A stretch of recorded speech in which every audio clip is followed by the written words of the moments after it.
আপনারা যেটা শুনতে চাচ্ছেন সেটা বলি।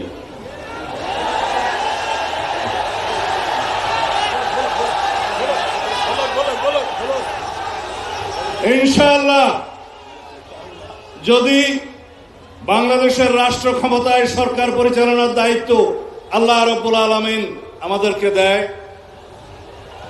এদেশের জনগণ যদি আমাদেরকে মহব্বত করে দায়িত্ব দেয়, যদি আপনারা সবাই সহযোগিতা করেন, মঞ্চে উপবিষ্ট যারা রাজনৈতিক নেতৃবৃন্দ, পীরে কামেল, হযরত উলামায়ে কেরাম, আমাদের দেশের বুজুর্গানে দিন যারা আমাদেরকে পরিচালিত করেন, সবাই যদি আপনারা সহযোগিতা করেন, একসাথে থাকেন, তাহলে আপনাদের এখানে আজকে যে সমস্ত দাবি দেওয়া আছে, আমরা সকল দাবি দেওয়া এই প্রস্তাবের পক্ষে ইনশাআল্লাহ। কানুনি ব্যবস্থা আমাকে শেষ করতে দিবেন তো, আমাকে শেষ করতে দিবেন তো।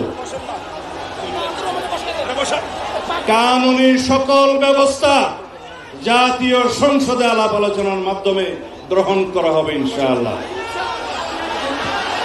এই জন্য সমগ্র জাতিকে ঐক্যবদ্ধ থাকতে হবে। যাই হোক, আপনারা যে ভাষায় আমাকে কথা বলতে বলছেন সেটা আইনের ভাষা না। আইনের ভাষা হচ্ছে এগুলো কার্যকর করার জন্য, এই প্রস্তাব গ্রহণ করার জন্য সবাইকে ঐক্যবদ্ধ থাকতে হবে, জাতীয় সংসদে সবাইকে ঐক্যবদ্ধ থাকতে হবে এবং সারা বাংলাদেশের মুসলমানদেরকে ঐক্যবদ্ধ থাকতে হবে। আমরা ইনশাআল্লাহ আপনাদের এই প্রস্তাব গ্রহণ করব।